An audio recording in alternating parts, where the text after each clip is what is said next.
Oui, effectivement. Alors, pourquoi Troisième fait cette étude qui s'appelle donc SOSI, State of Science Index, hein. Donc, cette étude, elle est faite par Troisième depuis 4 ans. Les pays varient, hein, et donc que la France, cette année, en fait partie. Alors, rappel peut-être sur Troisième, parce que je ne sais pas si tout le monde connaît. Je pense que tout le monde connaît les notes post-it. Les éponges Scotch-Brite, pour certaines ou certains peut-être connaissent, mais on fait également, enfin en fait, Troisième, c'est un groupe de 96 000 personnes dans le monde, on fait 32 milliards de chiffre d'affaires, on est présent sur 4 grands marchés, le grand public, donc avec ses produits post-it, Scotch-Brite, hein, mais aussi dans la santé, on fait énormément de pansements techniques, Tegaderm, les stéthoscopes, Littmann par exemple, des champs opératoires, beaucoup de produits de santé. On est également présent dans le transport électronique, donc on fait des cols structurales pour l'aéronautique par exemple, on fait des produits d'allègement des matériaux pour les trains, enfin beaucoup pour les transports. Et puis notre dernière division, elle s'appelle sécurité et industrie. Donc là, à la base, c'est tout ce qui est abrasif et adhésif, puisque la technologie de base de Troisième, c'est l'induction. Alors l'induction, moi qui ne suis pas ingénieure, hein, c'est une tartine sur laquelle je mets quelque chose. Voilà, donc c'est comme ça qu'on a commencé avec des grains d'abrasif ou des grains d'adhésif. Donc pourquoi on s'intéresse à la science? Parce que nous sommes une entreprise qui est vraiment dédiée à la science. On a plus de 8000 chercheurs dans le monde. On dépose plus de 3000 brevets par an. Hein. Donc, c'est assez énorme. Et on maîtrise 55 plateformes technologiques. Et pour nous, donc, la science, c'est vraiment quelque chose qui est critique. Et d'ailleurs, notre signature, c'est 3M Science Applied to Life. Donc, ce n'est pas juste la science pour la science, mais c'est la science appliquée à la vie. Voilà. Donc, ce qui nous intéresse dans cette étude, c'est effectivement de suivre l'évolution de la science et de sa perception.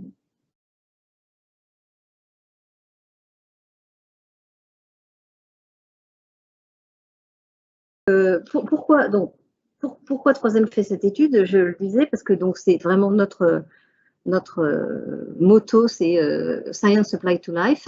Et puis aussi parce que ça guide des actions qu'on mène, notamment par exemple dans le domaine des STEM, d'où aussi notre partenariat avec Universcience, mais dans le monde, on fait énormément d'actions autour de ça et on a un objectif de dispenser 5 millions de formations STEM dans le monde à des publics défavorisés, par exemple. Voilà. Donc, cette étude, elle a cette année, enfin chaque année, en fait, elle prend quelques thèmes particuliers en plus. Et donc, cette année, l'idée, c'était de le replacer dans le contexte de la pandémie. Elle a eu lieu sur février et mars, donc 2021, donc dans 17 pays, comme on l'a dit tout à l'heure. Et il y a 4 grands axes. Il y a l'image de la science en général, un focus sur les STEM. Bon, je ne vais pas rappeler ce qu'étaient les STEM, Science, Technology, Engineering, Mathematics. Un focus sur l'environnement et un focus sur la collaboration. Les grandes lignes de cette étude, et puis après on va rentrer dans les détails, c'est d'abord, on est à un niveau élevé de confiance en la science en France. On verra, il y a des différences avec les autres pays, mais quand même. Il y a un intérêt dans les STEM et notamment un axe autour de la mixité dans les STEM qui a été relevé. L'environnement, ça fait partie des défis que les Français voudraient voir résoudre par la science notamment, et il y a aussi pas mal d'attentes envers, vous verrez, les entreprises, notamment sur ce que peut faire la science dans la vie quotidienne des Français. Alors premièrement, donc l'espoir. Donc, alors que effectivement, ça a été fait en février-mars, donc tout le monde était très focalisé sur la campagne vaccinale. On voit que 79% des Français estiment que la science est porteur d'espoir, donc ça c'est bien. C'est quand même 10 points de moins que le reste du monde, mais c'est quand même pas mal. Il y a une grande espérance que grâce à la science, on va avoir une meilleure année 2021 que 2020, ce qui s'avère pour l'instant plutôt réel. Et puis, il y a aussi un grand consensus sur le fait que la science va nous sauver du Covid. Alors, on constate quand même sur tous ces chiffres qui sont quand même élevés, qu'on est toujours quand même un tout petit peu en retrait par rapport au reste du monde. Donc, alors ça, c'est plus à titre un petit peu anecdotique, mais au moment où on a fait cette étude, donc on était encore enfin, plus ou moins en confinement, on a posé la question dans tous les pays d'ailleurs, qu'est-ce que vous attendez avec impatience une fois que le Covid sera passé? Et évidemment, nous distinguons, nous les Français, par manger en intérieur dans un restaurant ou un bar bondé, on est à 55% versus 40% dans le monde. Et voyager pour voir ses proches, pareil, on est aussi un petit peu au-dessus et on voit que effectivement aller à un événement culturel, ça reste aussi quelque chose de très important. Alors, est-ce que la science a influencé notre comportement pendant la pandémie? On voit que d'une certaine manière, le Covid a eu du bon, et j'en reparlerai tout à l'heure aussi par rapport à l'environnement. Il faut bien trouver des choses positives dans toute cette histoire. Et donc, on se rend compte que avec tous les messages, toute l'attention qu'il y a eu sur les scientifiques, on a vraiment une forte adhésion finalement des Français à suivre les recommandations scientifiques, ce qui est plutôt ce qui est important. On voit aussi que les vaccins sont considérés comme une réponse indispensable pour résoudre les problèmes, mais là encore, on voit quand même un écart assez significatif avec le reste du monde. Et puis enfin, on nous dit que 77% conviennent qu'ils suivent les conseils scientifiques pour rester dans le monde. Donc finalement, parfois on a l'impression qu'effectivement les Français ne sont pas si disciplinés et obéissants que cela. Et en fait, on se rend compte que par la science, on suit les conseils scientifiques. Mais on reste quand même largement en dessous des résultats qui sont observés dans le monde. Donc, on a 66% seulement, j'allais dire, des Français qui pensent qu'on retrouvera une vie normale après le Covid, contre 79% au niveau mondial. Et ils pensent également que 54%, à 54%, et ça c'est assez faible par rapport au monde, que la science améliorera leur vie dans les 5 prochaines années. Et encore moins positif, que pour 39% pensent qu'elle n'aura pas du tout d'impact. Donc ça, c'est vraiment aussi des choses intéressantes. Alors, on a un contexte en France où on a connu pas mal de scandales sanitaires, où il y a une méfiance quand même qui reste sur ces sujets, ou en tout cas un esprit critique qui fait qu'on n'est pas forcément totalement... on exerce notre esprit critique, ce qui fait qu'effectivement, on est quand même en dessous un peu des résultats du monde. Ça se voit également sur l'impact la vision de ce que peut apporter la science dans la vie quotidienne. Et là, il y a vraiment un gros écart entre ce que pensent les Français et ce que pense le reste du monde.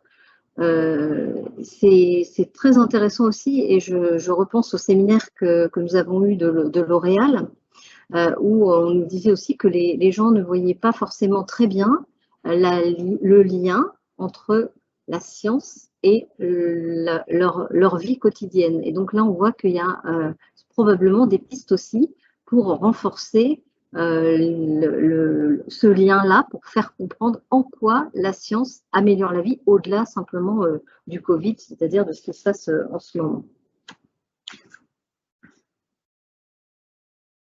Ce qui est positif, cela dit, c'est que la confiance des Français reste à un niveau élevé. On a 84%. C'est pas non plus, encore une fois, la même situation qu'à l'échelle mondiale, avec 91%.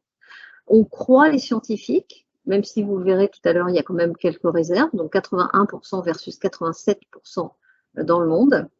Et on voit également qu'une bonne partie pense que si nous n'accordons pas d'importance à la science, il y aura des conséquences négatives, non seulement sur le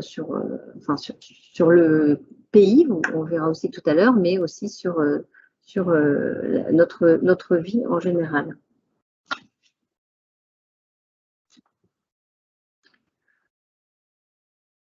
Il y a quand même un scepticisme qui se maintient. Et seulement finalement, la pandémie finalement booste presque artificiellement, on pourrait dire, l'intérêt des Français pour la science et leur confiance. Et on le voit à travers ce chiffre qui est que seulement un tiers des Français pensent que le regain d'intérêt pour la science se poursuivra après la pandémie. Donc il y a quand même encore un doute. Et on voit aussi que le fait qu'il y ait eu énormément de débats entre scientifiques, beaucoup d'opinions contradictoires. Bon, bah, nous, on a eu le professeur Raoult, on a eu pas mal de discussions là-dessus, fait que cette diversité des opinions n'aide pas à donner une image de confiance totale envers la science, parce que finalement, des scientifiques peuvent avoir des opinions et exprimer des opinions différentes. Il y a d'ailleurs un article plutôt qui est paru dans Le Monde, et puis il y a eu aussi une émission, je ne sais plus si c'était sur Arte, sur ce sujet et sur le rôle des médias dans la diffusion de la science, les parts de voix en fait finalement accordées à chacun des courants et à chacune des opinions. On avait aussi abordé ça quand on a eu la thématique avec Universcience, le webinaire autour des fake news, etc. Donc il y a tout un contexte quand même qui rend encore les Français plus sceptiques. Et qui finalement cohabite pas forcément très bien avec l'image de la science qui doit être une vérité non discutée. La parole scientifique compte, hein, donc c'est quelque chose qui est écouté attentivement. 81% des Français se soucient de cette parole, donc toujours un tout petit peu en dessous de ce qui se passe au niveau mondial. Et 65% sont convaincus que la plupart des recherches scientifiques sont réalisées de façon totalement éthique. Là encore, on a un écart en France sur ce sujet. Alors oui, peut-être les scandales sanitaires. Alors on n'a pas forcément, dans cette étude, on n'a pas forcément eu du quali et du détaillé en dessous, donc on n'a pas forcément creusé toutes les réponses sur lesquelles comment les gens ont répondu. Donc, en fait, ce sont toujours des perceptions qui sont données. Un focus sur les STEM et on remarque qu'effectivement, grâce au Covid, deuxième effet positif du Covid, l'intérêt pour les carrières et l'enseignement des STEM chez les jeunes augmente. Voilà, donc les Français comprennent l'intérêt des STEM. Alors, c'était STEM. Parce que c'est une étude qui vient de chez nous, donc de Saint-Paul, Minnesota, mais c'était bien expliqué dans l'étude de quoi on parlait. Donc, on voit que les Français sont d'accord pour dire que ça serait bien qu'il y ait plus de gens qui suivent des carrières scientifiques. Donc, c'est pratiquement les mêmes chiffres qu'au niveau mondial. Mais seulement 44% sont plus motivés à poursuivre une carrière dans les STEM suite à la pandémie, contre 60% au niveau mondial. Donc là, il y a un léger disconnect, c'est que oui, ça serait bien qu'il y ait plus de monde qui le fasse, mais pas forcément moi, quoi. Donc voilà, on sent qu'il y a un écart ici. Et seulement 42% également pensent qu'en cette période de pandémie, les scientifiques et les professionnels de santé ont une influence sur la nouvelle génération pour continuer dans les carrières scientifiques, alors que c'est 62% au niveau mondial.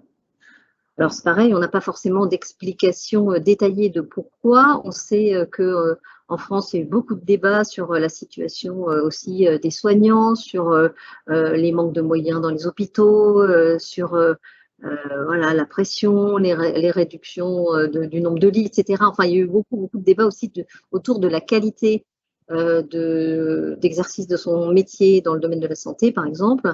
Et même si la santé, ce n'est pas tout l'aspect scientifique, c'est probable que ça a eu aussi un poids sur cette opinion.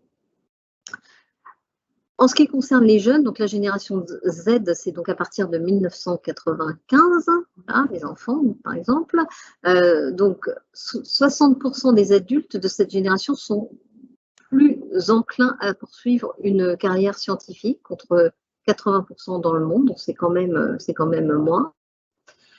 Et 60% déclarent que les jeunes s'intéressent plus que jamais à la science et aux enjeux liés à la science, voilà, contre 70%. Donc pareil, on est toujours un petit peu, enfin même pas mal en dessous, 20% de moins quand même, en dessous des résultats mondiaux sur ces sujets des STEM. On voit également, et ça se mélange aussi à la perception de la science, c'est que les Français attendent plus de diversité dans les carrières scientifiques, et quand ils disent plus de diversité, en réalité, on est plus là sur de la mixité quand même, puisque on le verra dans la question suivante. Donc, l'idée, c'est de dire que il faut promouvoir absolument la diversité et l'inclusion dans les filières scientifiques. Et également que les personnes, alors en anglais c'est underrepresented, que les minorités ne sont pas assez représentées et ne bénéficient souvent pas d'un accès équitable à l'enseignement des STEM. Ça, c'est un point aussi critique, et quand on en parle aussi avec Univers Sciences, puis dans d'autres instances aussi, c'est donner l'accès au STEM, par exemple en France, aux quartiers politiques de la ville. Donc faire de l'évangélisation aussi, de la vulgarisation de la science et de l'éducation sur ces sujets. Donc ça a un poids important.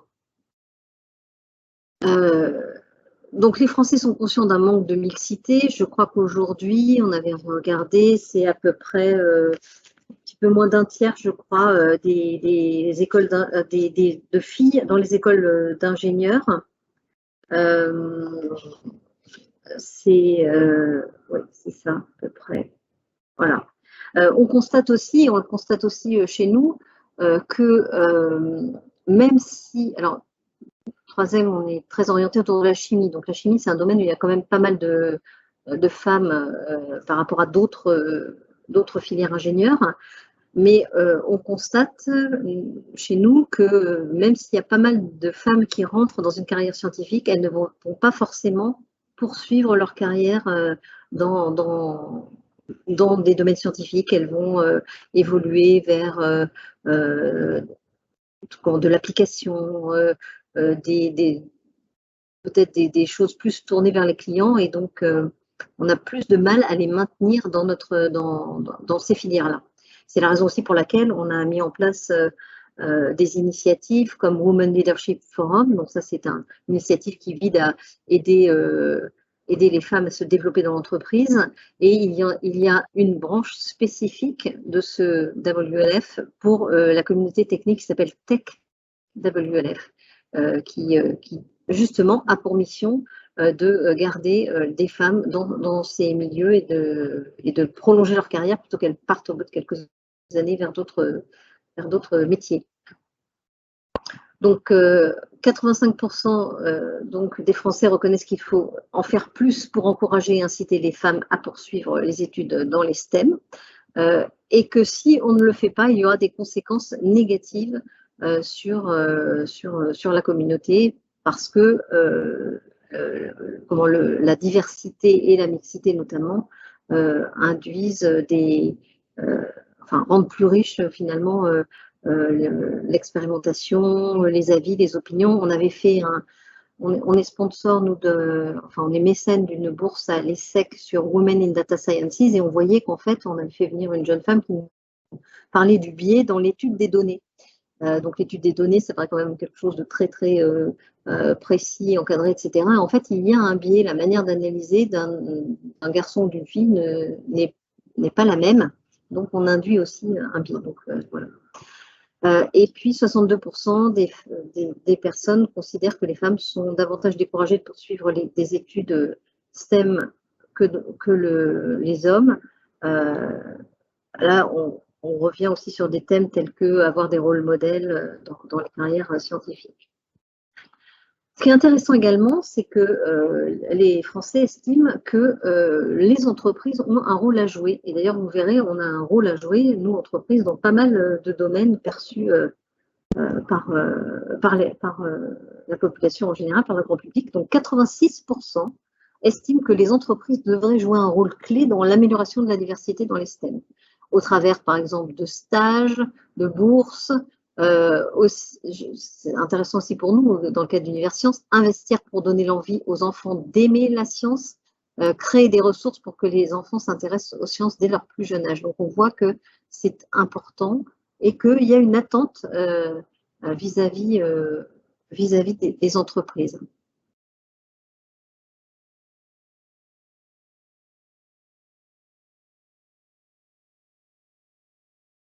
Troisième axe de l'étude, l'environnement. Et là, on voit en fait que 66% des Français, enfin d'abord on voit que les Français sont plus souciés de l'environnement. 66% des Français estiment que la pandémie les a rendus plus soucieux de l'environnement.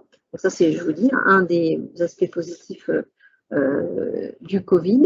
83% donc, estiment que le monde devrait se familiariser avec la science pour rendre le monde plus durable. Et 90%, donc c'est beaucoup, attendent que les solutions pour le changement climatique soient mises en place immédiatement. Donc on voit un lien qui se fait finalement entre la situation de la pandémie, le rôle de la science et la conscience environnementale et la conscience que la science pourrait aider à résoudre ces problèmes environnementaux. Spécifiquement, alors c'est moi qui travaille sur l'environnement depuis quelques années, je me souviens de pas mal d'études qui étaient faites notamment par Ethicity, Greenflex sur la perception des problématiques environnementales par les Français, et on voyait qu'avant en fait ce souci de l'environnement était presque toujours, alors ça existe toujours, hein, mais par rebond par rapport à la santé. C'est-à-dire que c'était la santé, ma santé, qui drivait directement la préoccupation de l'environnement. Or là, on voit que ça change et qu'il y a plus de préoccupations environnementales directes. Bien sûr qu'on sait que ça a une répercussion sur la santé et sur la vie humaine, mais il y a plus de préoccupations directes sur les sujets environnementaux grâce au Covid, si je puis dire. Donc, les questions, alors ça c'est vraiment aussi différent de ce qui se passe ailleurs. Les questions qui ont le plus préoccupé les Français, la première, c'est la pollution des océans avec les plastiques. On va revenir dessus juste après. Le changement climatique, l'intensification des catastrophes naturelles et la pollution de l'air. Et plus marquant encore, c'est que 76% de la génération Z, donc des jeunes à partir de 25 ans, de moins de 25 ans, est préoccupé par le changement climatique, et c'est significativement plus élevé que la moyenne nationale. Donc ça, on le percevait, je pense, mais voilà. Alors ça, c'était quand même une surprise. Quand on demande aux Français qu'est-ce que le monde doit adresser en priorité comme problème, eh bien, les Français placent la pollution plastique en tête des priorités que la science doit résoudre avant la pandémie, ce qui est assez étonnant. Et ensuite, le changement climatique. Alors, on s'est demandé pourquoi. Pareil, on n'a pas forcément d'explication dans les détails, mais ce qu'on voit enfin, moi, je vois deux raisons. Une première, c'est qu'en France, on a eu énormément de campagnes sur le tri, sur le recyclage, on a eu l'effet papillon, enfin on a eu plein de campagnes sur le tri, et avec une sensibilisation particulière sur les plastiques. Donc ça, c'est un premier élément. On a aujourd'hui, avec l'extension des consignes de tri, quand même un gros focus sur on va trier de plus en plus de plastique. On ne va pas forcément les recycler tous, mais en tout cas, on va plus les collecter.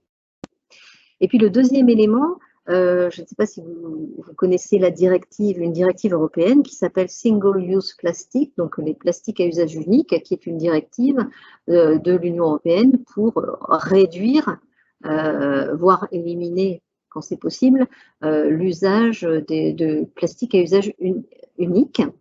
Et en fait, il y a vous avez bien vu des interdictions sur différents produits composés de plastique, les cotons-tiges, les pailles, enfin des gobelets en plastique, etc. Et en fait, ces interdictions et le choix de ces produits qui sont bannis, qui vont l'être, est lié à, en fait, qu'est-ce qu'on retrouve sur les littoraux européens, qu'est-ce qu'on a retrouvé sur les plages européennes. Et donc, à partir de cette liste-là, on a vu qu'est-ce qui pouvait être supprimé. Et en l'occurrence, le littoral français, alors je crois que c'est un des plus importants des littoraux européens. Et donc, voilà, on comprend aussi qu'il y a, que cette pollution, pour le coup, en France, est sûrement beaucoup plus visible que d'ailleurs. J'allais dire en Suisse, mais ce n'est pas l'Union européenne. Donc, voilà. Donc, la France est le seul pays à placer la pollution du plastique en premier. Les 4 actions que les entreprises devraient mettre en priorité pour un avenir durable, bon, alors bien sûr, c'est des perceptions, et voilà, donc c'est d'abord réduire la quantité de plastique dans leurs produits, utiliser des matériaux recyclés, utiliser des sources d'énergie renouvelables pour alimenter leurs bâtiments et réduire les déchets.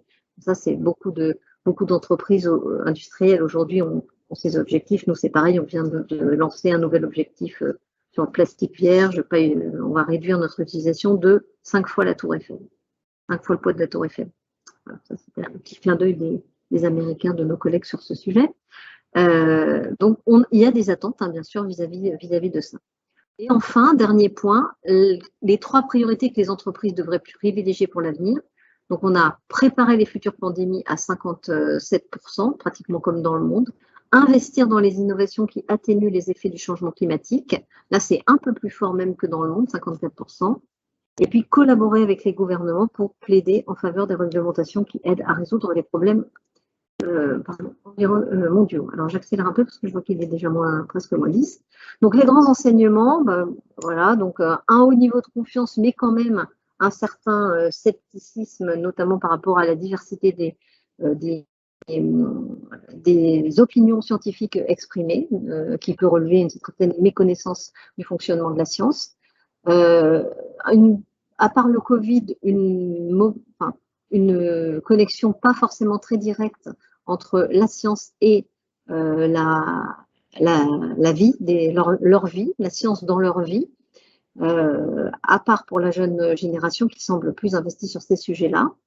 La nécessité pour les Français de voir plus de monde se lancer dans les carrières scientifiques et notamment avoir plus de femmes dans ces métiers et dans ces filières au risque d'avoir un impact négatif sur la société. Et enfin, ce dont on a parlé tout à l'heure, la préoccupation autour de la pollution plastique qui reste la priorité à résoudre grâce aux innovations. Voilà. Et enfin, les entreprises qui font l'objet d'une forte attente sur de nombreux domaines, autrefois du domaine de l'État.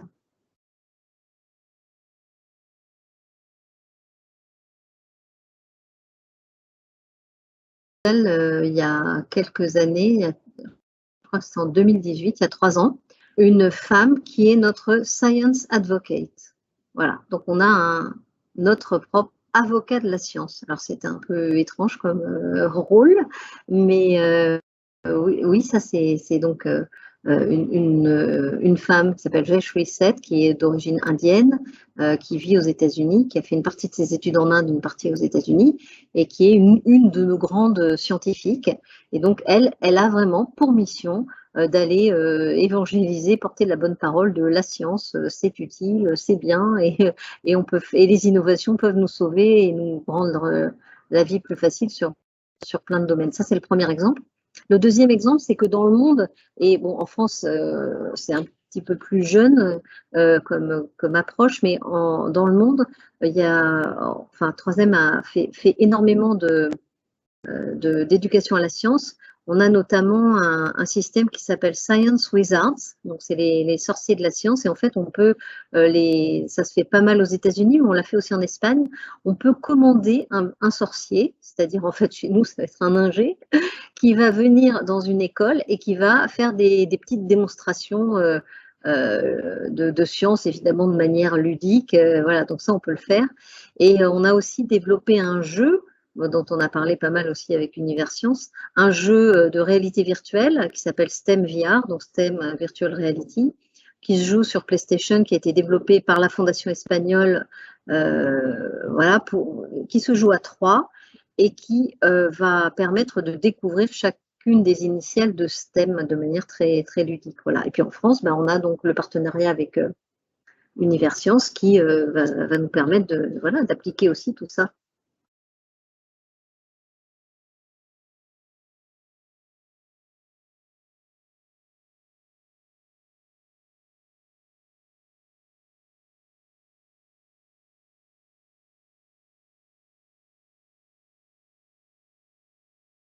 On voit aussi dans l'étude que le Covid amène cette conscience. Alors évidemment que sur les aspects médicaux peut-être, mais c'est peut-être le moment aussi de tirer ce fil-là de oui, la science c'est les vaccins, la science c'est les traitements, la science, etc. Mais c'est aussi, je sais pas, voilà, les avions qui volent, enfin c'est moins à la mode, hein, mais bon, voilà, ça peut être aussi ça, c'est peut-être aussi une opportunité d'en profiter, parce qu'on voit bien aussi d'ailleurs que dans certains pays, dans des pays comme l'Inde par exemple, où le yoga protège du Covid, dixit leur président, enfin pour partie, ce qui est sûrement pour partie vrai, hein, effectivement, pour être en bonne santé, mais ça ne suffit visiblement pas. Donc on voit que les pays où il y a beaucoup d'obscurantisme ne sont pas ceux qui s'en sont sortis le mieux pendant le Covid.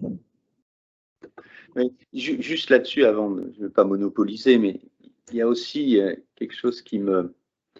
On fait la confusion, et elle a été entretenue un petit peu par les médias, cette confusion entre la différence entre la science et la recherche scientifique. Mais ce n'est pas la même chose. La recherche scientifique, par définition, doute de tout pour pousser... pour aller plus loin, pour chercher, voilà. Et donc, le débat, le fait que rien n'est certain et qu'il faut continuer à avancer, ça fait partie du jeu. Et ça, on nous l'a montré énormément, constamment, au niveau des médias. Alors que la science, il y a des vérités scientifiques absolues. Et celles-là, elles ne sont pas contestables. Et on a fait souvent, cette confusion entre les deux, qui, pour ceux qui ne sont pas forcément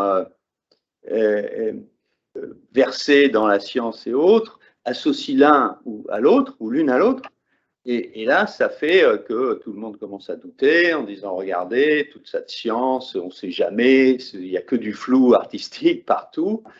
Et ça entretient cette défiance, à mon avis, comme on l'a vu pour les vaccins, pour les ci, pour les ça, le reste.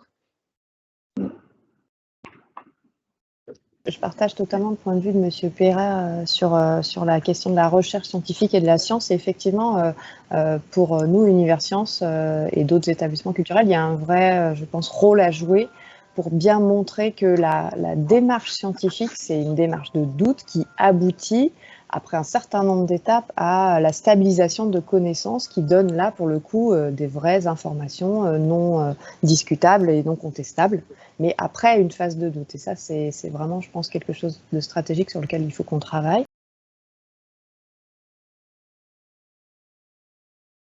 Il y avait, je me souviens d'une étude, mais je ne sais plus si c'était une étude qu'on avait faite nous, ou qu'on a consultée, où on voyait en fait que il y avait une perception d'une plus grande difficulté des études scientifiques et du coup d'une sorte d'inaccessibilité.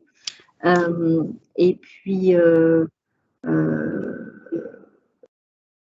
Oui, c'est ça. Et puis ensuite, une mauvaise connaissance des carrières et du fait que ça serait beaucoup trop prenant, surtout pour les filles. C'est peut-être quand on a parlé avec L'Oréal, en fait, hein, je ne me souviens pas, mais voilà. Non, mais pas en tout cas dans cette étude.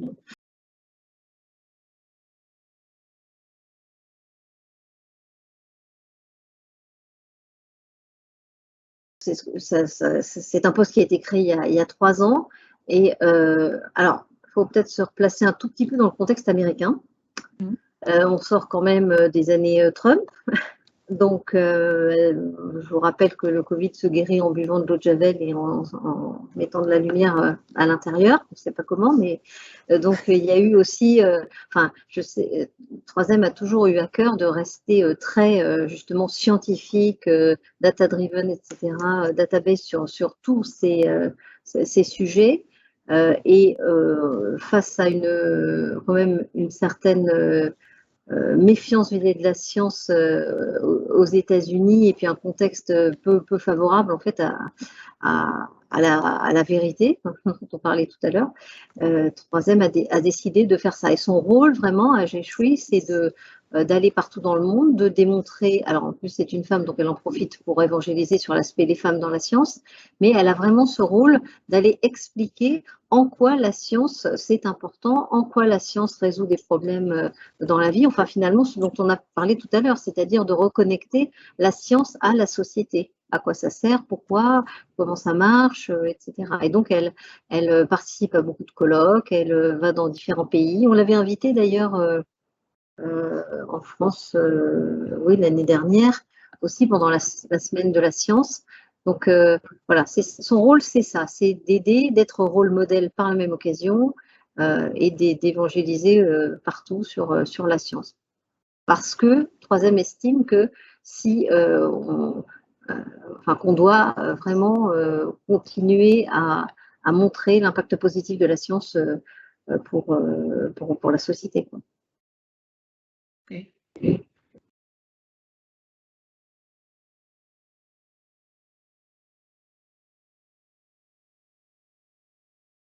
Je ne peux pas, on n'a pas fait d'études particulières sur ce sujet. Je me souviens effectivement d'études d'Ethicity Greenflex sur le sujet de, par exemple, la consommation du bio ou acheter plus durable. Voilà. Et effectivement, il y avait toujours un décalage entre la déclaration, oui, je suis prête à faire des efforts, etc., etc. Et puis dans les faits, ben non, finalement non, parce que c'est plus pratique, parce que c'est moins cher, etc. Ça a tendance quand même à se rééquilibrer. On voit aussi qu'il y a des utilisations d'applications comme Yuka, par exemple, qui donnent des scores. D'ailleurs, ils se sont fait tacler là, il n'y a pas longtemps, mais qui donnent des scores environnementaux et sur la santé pour faire un choix plus éclairé, théorie. Hein. Sur ça, on voit. Bon, donc l'affichage environnemental, c'est aussi un sujet qui est en gros débat et qui monte aussi, donc, qui sera obligatoire, on va vers l'impact carbone des produits, etc. Donc, il va y avoir quand même une possibilité de choisir de manière éclairée les produits en fonction de leur impact environnemental. Donc, ça va sûrement avoir une influence. Après, sur le côté industriel, parce que nous, quand même, on fait 15% de notre chiffre d'affaires maximum en grand public. Hein. Tout le reste, c'est de l'industrie et de la santé. Moi, je vois de la part de nos clients énormément de questions sur tous les aspects, aussi bien sociaux, sociétaux, environnementaux, de PACA, de contenu, de recyclage, de bio-based, enfin vraiment maintenant c'est vraiment énorme le nombre de questions détaillées que nous avons à chaque fois qu'on va passer un appel d'offres ou une commande importante.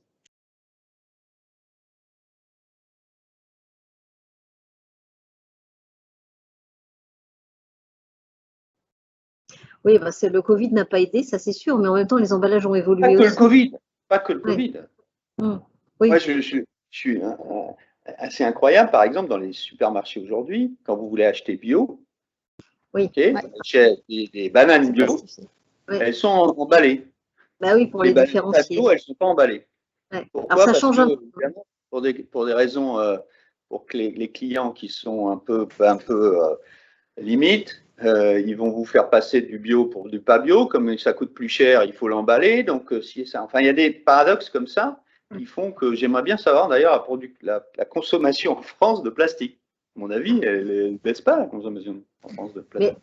On voit aussi des bananes épluchées déjà et emballées du coup. Donc les emballages sur les bio, on a une explication commerciale au fait que les produits bio sont emballés par rapport aux produits non bio. En revanche, acheter des bananes pré-épluchées, je ne suis pas sûre qu'il y ait une vraie explication rationnelle quand même. Mais maintenant, il y a de plus en plus des tampons aussi. Parfois, j'ai vu ça sur les citrons bio. Voilà, c'est tamponné. Donc ça révise. Et puis la nouvelle loi climat et résilience, là, on va beaucoup pousser aussi sur le vrac, ça va aussi faire évoluer les choses, hein, je pense. Alors, pendant que vous échangez, là, le débat s'enflamme dans la conversation.